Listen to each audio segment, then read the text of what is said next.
চুপ চুপ, আস্তে, একদম কথা বলবে না।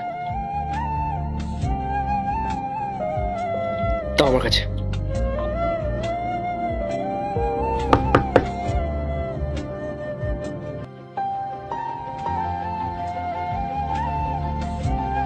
দেখবে মেঘা, তোমার দাদা বৌদির সারপ্রাইজটা পেয়ে না খুব খুশি হবে।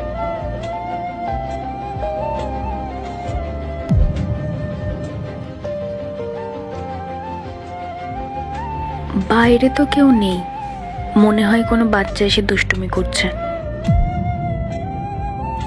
কি ব্যাপার গো, বৌদি এরকম শাড়ি পরে রয়েছে কেন? মনে হয় পাওনাদাররা এসেছিল।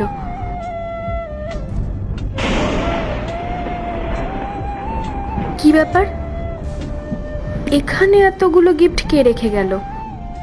মনে হয় আশেপাশের কোনো লোক রেখে গেছে আমাদের সাথে মজা করবে বলে। এগুলো নিশ্চয়ই ফাঁকা প্যাকেট, আর গরিব মানুষদের সাথে সবাই এভাবেই মজা করে। কি ব্যাপার রাহুল, বৌদি এমন ভাবে কথা বলছে কেন?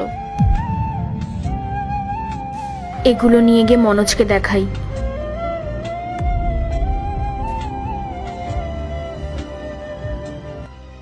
মেঘা, এইসব কি হচ্ছে?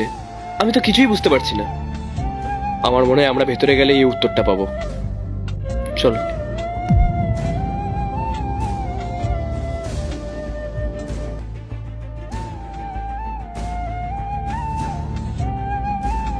কি ব্যাপার জিয়া, কি এসেছিল আর এতগুলো গিফট?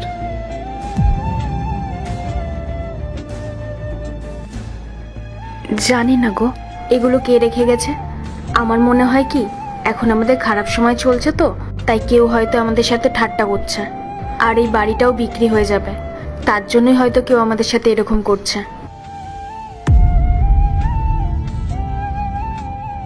ঠিকই বলেছো জিয়া, এখনকার দিনে মানুষ শুধু অন্যের খারাপ সময় হাসি ঠাট্টাই করতে পারে।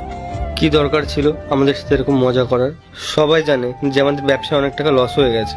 আমাদের সিচুয়েশনে এরপর কি এলো সেটা দেখার আগে নিচে সাদা কালার সাবস্ক্রাইব বাটনের উপর যে ক্লিক করবে, তাদের মা বাবা যেন অনেকদিন বেঁচে থাকে, আর যারা ভিডিওতে লাইক করে দিবে তাদের মনের আশা যেন পূরণ হয়ে যায়। আর কমেন্টে লিখে যাও মা। এখন খুবই খারাপ, আর এই সিচুয়েশনেও মানুষ আমাদের পাশে না থেকে আমাদের সাথে এরকম মজা করে যাচ্ছে।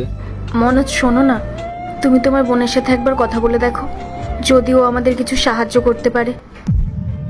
আর বোন যদি শোনে না আমাদের এই বাড়িটা বিক্রি হতে চলছে, তাহলে দেখবে ও আমাদের ঠিক সাহায্য করবে। তুমি জানো জিয়া, আমার বোন খুব ভালো, আর ওর হাজবেন্ড ও খুব ভালো মনের মানুষ। ওরা যদি জানতে পারে যে আমাদের এরকম খারাপ সিচুয়েশন নেক্সট পার্ট চাইলে কমেন্ট করো। চলছে,